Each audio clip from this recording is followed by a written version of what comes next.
Sobat Maestro, sesaat lagi kita akan bersama-sama mengikuti ibadah minggu bersama Gereja Isa Al-Masih Jemaat Maleer. Selamat mendengarkan.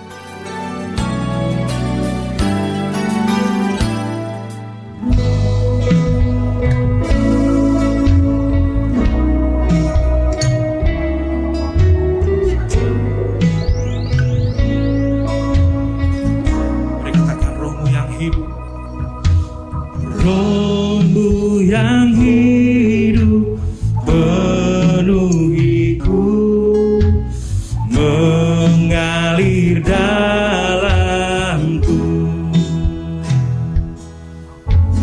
Jiwaku tenang bersamamu dalam naunganmu. Ku buka hati untuk jamahanmu, berserah penuh di hadiratmu. Kau ambil alih seluruh hidupku di altarmu, menyembahmu. Mari kita bangkit berdiri bersama-sama. Izinkan Roh Kudus mengurapi setiap kita pada pagi hari. Haleluya. Katakan, Rohmu yang kudus, Rohmu yang kudus, pulihkanku. Engkaulah damaiku. Ku hidup oleh anugerahmu yang menyertaiku, yang menyertaiku. Ku buka hati untuk jamahanmu, berserah penuh di hadiratmu. Kau ambil alih seluruh hidupku di altarmu, menyembahmu. Rohmu yang hidup, Rohmu yang hidup penuhiku. Datang urapi, ku siap terima kuasa-Mu, ku siap terima urapan-Mu. Hidupku bagimu. Mari jemaat Tuhan katakan, kami buka hati untuk jamahan-Mu, berserah penuh di hadirat-Mu. Kau ambil alih seluruh hidupku di altar-Mu. Sekali lagi ku buka hati untuk jamahan-Mu, berserah penuh di hadirat-Mu. Kau ambil alih seluruh hidupku di altar-Mu, menyembah. Kau ambil alih, Kau ambil alih seluruh hidupku di altar-Mu, menyembah. Kau ambil alih seluruh hidupku di altar-Mu, menyembah-Mu. Kami sembah Engkau Tuhan.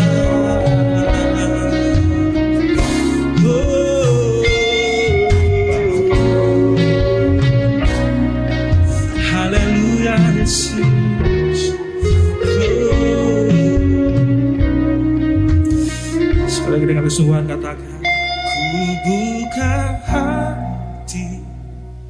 untuk jamaah.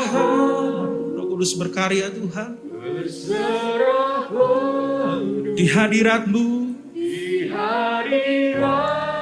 Kau ambil alih seluruh hidupku di altar-Mu, menyembah-Mu. Saat ini sebagaimana pujian yang kami naikkan, kami mau buka hati kami untuk menerima jamahan-Mu. Lawatan Roh Kudus kami rindukan yang akan membawa kami untuk semakin mengerti kebenaran firman-Mu dalam kehidupan kami. Mari Tuhan, urapi setiap kami, baik hamba-Mu yang menyampaikan maupun sidang jemaat yang mendengar, sehingga kami sama-sama diberkati oleh kebenaran firman ini. Kami rindu Tuhan, firman-Mu yang boleh kami dengar bukan hanya sekedar menjadi informasi buat kami, tapi terlebih daripada itu, firman ini menjadi rema, menjadi firman yang kami hidupi, kami praktekkan dalam hidup kami hari lepas hari. Terima kasih Bapa, di dalam nama Tuhan Yesus kami berdoa dan mengucap syukur. Amin. Shalom Bapak Ibu, saudara-saudara yang dikasihi Tuhan. Tidak terasa kita sudah memasuki bulan Juli, ya. Dan tema utama gereja kita di bulan Juli ini adalah keluarga bahagia di tengah-tengah zaman yang bergejolak. Bapak Ibu yang dikasihi Tuhan, saya percaya bahwa hari-hari ini kita menghadapi satu situasi yang bergejolak, yang serba tidak menentu. Kalau di awal tahun kita merasa bahwa pandemi COVID ini sudah mulai melandai, sudah mulai menurun, dan kita berharap keadaan menjadi jauh lebih baik. Tetapi tiba-tiba kemudian terjadi perang Rusia-Ukraina yang membuat harga-harga melonjak naik, harga bahan bakar minyak, harga tepung, gandum, dan sebagainya meningkat dengan drastis. Hal ini mengakibatkan banyak jenis usaha diliputi ketidakpastian. Dan tentunya hal ini bisa memicu stres kepada kita semua, membuat kita semakin mudah emosi. Dan akhirnya tidak jarang emosi yang timbul menjadi konflik di dalam rumah tangga kita. Oleh karena itu kita perlu belajar bagaimana nasihat firman Tuhan agar kita dapat tetap mengalami kebahagiaan di dalam keluarga kita di tengah-tengah kondisi yang bergejolak ini. Hari ini secara khusus kita akan membahas tentang tema pantaskah dia dicintai. Kita akan belajar melalui tema ini bagaimana di dalam kehidupan rumah tangga kita dapat menerima pasangan kita, mengampuni pasangan kita, dan kemudian bagaimana perubahan seharusnya terjadi di dalam kehidupan kita masing-masing. Bapak Ibu, dalam setiap pernikahan Kristen, pasangan yang menikah pasti akan mengikrarkan janji nikah mereka, bahwa mereka akan mengasihi satu dengan yang lain dalam keadaan susah ataupun senang, dalam keadaan kaya ataupun miskin, dalam keadaan sehat ataupun sakit, sampai kematian memisahkan mereka. Apakah ini sebuah janji yang logis atau rasional? Mungkin tidak. Tetapi karena yang mengucapkan itu sedang diliputi oleh cinta, maka mereka bersedia untuk mengikrarkan hal tersebut. Tetapi sejalan dengan waktu, Bapak Ibu Saudara-saudara, ketika pasangan suami istri itu mulai menemukan ada kekurangan, ada kebiasaan-kebiasaan buruk dari pasangannya, ditambah kemudian memudarnya cinta di antara mereka, maka seringkali timbul pikiran, apakah dia masih pantas untuk saya cintai? Atau mungkin ada yang berkata, aduh Tuhan, kalau boleh sih kami bercerai, kami ganti pasangan dengan yang baru. Saya pernah, Bapak Ibu, membeli sebuah barang yang cukup mahal harganya, dan di masa garansi itu mengalami kerusakan. Dan yang menarik adalah ketika saya mengklaim masa garansi itu penjualnya berkata boleh dikirim saja barang-barang itu seluruhnya, sama dus-dusnya, sama kabel-kabelnya. Dan apa yang terjadi? Walaupun prosesnya cukup lama, ternyata saya mendapatkan barang yang baru, ya. Nomor seri dari produk itu berbeda dengan nomor seri yang pertama saya beli. Wah, tentu saya senang ya Bapak Ibu ya, karena mendapatkan barang yang baru. Tetapi apa yang terjadi? Bapak Ibu, setelah beberapa bulan ternyata barang itu mengalami kerusakan lagi. Dan bagian yang rusak itu sama persis dengan masalah yang pertama dari produk yang diganti tersebut. Nah Bapak Ibu, ini menggambarkan bahwa terkadang di dalam kehidupan pernikahan, ketika kita berpikir bahwa wah, kalau saya menikah dengan orang lain akan lebih bahagia, rumah tangga saya akan lebih baik. Tetapi saya ingin katakan bahwa kadang-kadang hal itu tidak terjadi demikian. Karena apa? Karena kita menghadapi problema yang sama. Yang namanya pernikahan, selalu saja ada kekurangan dari pasangan kita tersebut. Bapak Ibu, di awal bulan Juni ini ada sebuah film Indonesia yang baru tayang. Judulnya adalah Ngeri-Ngeri Sedap. Ya, film ini adalah film keluarga yang saya rasa patut ditonton oleh kita semua, khususnya orang tua, karena film ini syarat dengan pesan-pesan penting dalam berkeluarga. Pesan-pesan atau nasihat tentang bagaimana kita berkomunikasi, bagaimana kita mendidik anak, dan sebagainya. Dan meskipun film ini mengambil latar belakang budaya keluarga Batak, tapi saya rasa pesan-pesan di dalamnya itu bersifat universal. Nah Bapak Ibu, dikisahkan dalam film tersebut bahwa si bapak ini adalah merupakan sosok yang merasa paling benar dan selalu benar. Dia tidak peduli akan pendapat, akan perasaan istrinya atau anak-anaknya, ya. Sehingga seringkali terjadi pertengkaran, keributan di antara mereka. Karena si bapak ini selalu berusaha untuk memaksakan kehendaknya. Satu kali ada sebuah adegan di mana saat si istri menjemput suaminya di Lapo yang sedang kumpul-kumpul dengan teman-temannya. Ketika mereka berjalan pulang, tidak lama ada motor dari arah yang berlawanan. Tiba-tiba si suami bilang begini kepada istrinya, "Ayo gandeng tanganku." Ya. Ketika si istri menggandeng tangan suaminya, tidak lama kemudian motor itu sampai dekat mereka dan ternyata yang naik motor itu adalah pendetanya. Dan pendetanya itu berkata, "Wah, abang ini harmonis sekali ya dengan istri. Tidak salah kalau keluarga abang dijadikan keluarga teladan." Nah Bapak Ibu Saudara-saudara, ada banyak keluarga-keluarga Kristen seperti itu, menyembunyikan keadaan sebenarnya. Dari luar kelihatannya manis, kelihatannya romantis, kelihatannya bahagia. Padahal di dalam penuh dengan kepahitan dan kekecewaan. Bahkan tidak jarang penuh dengan air mata. Inilah Bapak Ibu yang saya katakan, di dalam pernikahan kadang-kadang harapan itu tidak sesuai dengan kenyataan. Waktu kita menikah, harapannya kita punya pasangan yang begitu baik, begitu memperhatikan, begitu bertanggung jawab.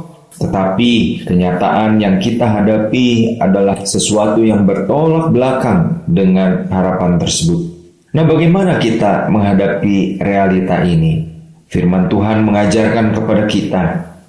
Yang pertama, Bapak Ibu, kita perlu sadari bahwa tidak ada manusia yang sempurna. Pasangan kita tidak sempurna, sama seperti kita sendiri pun kita juga tidak sempurna. Tuhan Yesus berkata di dalam Matius pasal yang ke-7 ayat yang pertama sampai dengan yang ketiga, "Janganlah kamu menghakimi supaya kamu tidak dihakimi, karena dengan penghakiman yang kamu pakai untuk menghakimi, kamu pun akan dihakimi, dan ukuran yang kamu pakai untuk mengukur akan diukurkan kepadamu. Mengapakah kamu melihat selumbar di mata saudaramu, sedangkan balok di dalam matamu tidak engkau ketahui?" Firman Tuhan ini mengingatkan kepada kita Bapak Ibu Saudara-saudara, bahwa kalau kita tidak sempurna, maka kita jangan menghakimi pasangan kita atau orang lain. Karena penghakiman atau standar atau ukuran yang kita pakai akan dikenakan juga kepada kita. Nah, seringkali kita itu melihat selumbar kelemahan-kelemahan kecil di dalam pasangan kita. Tetapi kita lupa bahwa kita juga mempunyai balok di mata kita. Kesalahan-kesalahan kita bahkan mungkin lebih besar daripada pasangan kita tersebut. Jangan kita hanya menuntut pasangan kita untuk sempurna, padahal kita sendiri tidak sempurna. Bapak Ibu, saya sering kali mengatakan di dalam bimbingan pranikah bahwa di dalam konflik yang terjadi pada pernikahan tidak ada pihak yang 100% benar dan 100% salah. Pasti ada andil dari kedua belah pihak, entah itu 50% atau itu bahkan mungkin hanya 10%. Tetap saja ada andil dari keduanya. Oleh sebab itu, Bapak Ibu, kita harus bisa belajar saling menerima, saling mengampuni satu dengan yang lain. Karena demikianlah yang Tuhan sudah lakukan buat kita. Apa yang kita dapat pelajari dari contoh penerimaan dan pengampunan yang Tuhan berikan, yang juga harus kita praktekkan di dalam rumah tangga kita? Kita dapat melihat di dalam Yeremia pasal yang ke-31, ayat yang ketiga, firman Tuhan mengatakan, dari jauh Tuhan menampakkan diri kepadanya dan berkata, aku mengasihi engkau dengan kasih yang kekal, sebab itu aku melanjutkan kasih setiaku kepadamu. Bapak Ibu saudara, kita melihat bangsa Israel adalah bangsa yang tegar tengkuk. Ketika mereka memberontak, mereka dihukum, mereka bertobat, mereka minta ampun, tapi kemudian mereka melakukan dosa yang sama terus berulang-ulang. Tetapi apa yang dikatakan, Tuhan mengasihi mereka dengan kasih yang kekal, dan Tuhan melanjutkan terus kasih setianya itu. Ini sesuatu yang menarik, yang perlu menjadi pembelajaran buat kita. Bapak Ibu, kasih Tuhan itu tidak habis-habisnya, tidak berkesudahan. Nah, ini yang Tuhan ingin mengajarkan kepada kita. Ketika kita menghadapi mungkin pasangan kita adalah orang yang seringkali mengecewakan kita, biarlah kita bisa mengasihi dia seperti Tuhan mengasihi kita. Dan saya ingin mengatakan Bapak Ibu, bahwa ketika kita mulai mengasihi pasangan kita, tidak berarti bahwa kemudian dia tidak akan lagi pernah mengecewakan kita, dia tidak akan lagi pernah menyakiti kita. Sama seperti yang terjadi pada bangsa Israel. Mungkin di waktu-waktu kemudian pasanganmu melakukan lagi kesalahan, melakukan lagi hal yang menyakiti hatimu. Tetapi sama seperti Tuhan selalu mengasihi dan mengampuni orang-orang Israel, biarlah kita pun selalu memiliki pengampunan dan kasih untuk pasangan kita tersebut. Lalu kita melihat juga satu contoh yang diberikan oleh Tuhan Yesus. Kita dapat lihat di dalam Kolose pasal yang ketiga, ayat yang ke-13. Sabarlah kamu seorang terhadap yang lain, dan ampunilah seorang akan yang lain. Apabila seorang menaruh dendam terhadap yang lain, sama seperti Tuhan telah mengampuni kamu, perbuatlah juga demikian. Ayat yang 14, dan di atas semuanya itu kenakanlah kasih sebagai pengikat yang mempersatukan dan menyempurnakan. Ayat ini mengatakan sama seperti Tuhan telah mengampuni kita, mari kita perbuat juga demikian. Hendaklah kita sabar seorang terhadap yang lain. Bapak Ibu, mari kita belajar dari kasih Tuhan ini untuk kita dapat menerima pasangan kita. Itulah teladan yang Tuhan berikan. Lalu yang kedua Bapak Ibu, kalau kita melihat bahwa pengampunan Tuhan berikan, kasih Tuhan berikan kepada kita, maka hal itu tidak seharusnya membuat kita tetap ada pada kebiasaan-kebiasaan buruk kita. Tetapi justru biarlah hal itu mendorong kita untuk bertekad berubah. Kalau pasangan kita sudah mengasihi kita, sudah mengampuni kita, biarlah kita juga bertekad untuk membalas kasih-Nya itu dengan menunjukkan perubahan di dalam kehidupan kita. Dalam kitab Amsal, pasal yang ke-28 ayat yang ke-13 dikatakan, siapa menyembunyikan pelanggarannya tidak akan beruntung, tetapi siapa mengakuinya dan meninggalkannya akan disayangi. Nah, Bapak Ibu yang dikasihi Tuhan, ayat ini mengatakan bahwa tidak ada gunanya jika kita menutupi pelanggaran kita, jika kita bertahan terus dalam kebiasaan-kebiasaan yang buruk. Mari kita akui, mari kita tinggalkan, mari kita bereskan masalah di dalam kehidupan kita yang seringkali membuat keluarga kita menderita, yang seringkali mungkin membuat pasangan kita atau anak-anak kita terluka. Mari kita membereskan masalah kita. Kalau kita mengeraskan hati, maka sebenarnya kita sedang mendatangkan kesusahan bagi diri kita sendiri. Jadi Bapak Ibu Saudara-saudara, kita melihat di sini ada timbal balik. Ketika kita menerima pengampunan, menerima kasih dari pasangan kita, kita pun bertekad untuk memperbaiki hal-hal yang dapat merusak hubungan kita. Bapak Ibu Saudara-saudara yang dikasihi Tuhan, bagaimana saat ini hubungan kita dalam keluarga? Apakah hari-hari ini pasangan kita sedang mengecewakan kita, tidak sesuai dengan harapan kita? Atau mungkin kelihatannya tidak ada itikat baik untuk berubah? Firman Tuhan katakan, mari kasihi dia. Kasih itu percaya dan sabar untuk menanggung segala sesuatu. Yang kedua, maukah kita menjadi orang-orang yang berubah dari kebiasaan-kebiasaan buruk yang mungkin merusak relasi di dalam rumah tangga kita? Mari kita tinggalkan semua kebiasaan-kebiasaan yang buruk itu, sehingga kita menjadi pribadi yang layak untuk dicintai. Amin. Mari kita berdoa. Tuhan, terima kasih untuk firman-Mu pada hari ini yang mengingatkan kepada kami, Tuhan, untuk kami memiliki kasih seperti kasih Bapa, kasih yang kekal, kasih yang tidak ada habis-habisnya. Biarlah sama seperti kami sudah menerima pengampunan daripada Tuhan, kami juga dapat memberikan pengampunan kepada orang-orang yang bersalah kepada kami, khususnya kepada pasangan kami, kepada anggota keluarga kami. Dan hamba juga berdoa, Tuhan, kalau mungkin masih ada kebiasaan-kebiasaan buruk dalam diri kami, biarlah kami mau bertekad untuk berubah, memberikan yang terbaik kepada orang yang kami kasihi, keluarga kami, Tuhan, sehingga keluarga kami menjadi keluarga yang harmonis, keluarga yang berbahagia di dalam kondisi yang sukar ini. Berkati Tuhan setiap jemaat-Mu, di dalam nama Tuhan Yesus kami berdoa. Amin. Demikianlah Bapak Ibu Saudara ibadah kita hari ini. Kami mengundang sidang jemaat untuk dapat tetap mengikuti ibadah online Gereja Isa Al-Masih Jemaat Maleer, baik melalui Radio Maestro 92,5 FM setiap hari Minggu pukul 12:15 atau melalui channel GIA Maleer di youtube.com setiap hari Minggu pukul 9.30.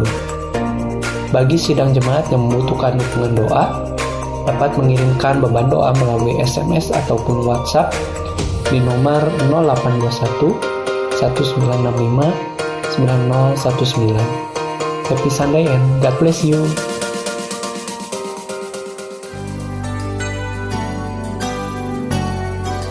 Sobat Maestro, Anda baru saja mendengarkan ibadah minggu bersama Gereja Isa Al-Masih Jemaat Maleer. Terima kasih atas kebersamaan Anda. Selamat hari Minggu dan Tuhan memberkati.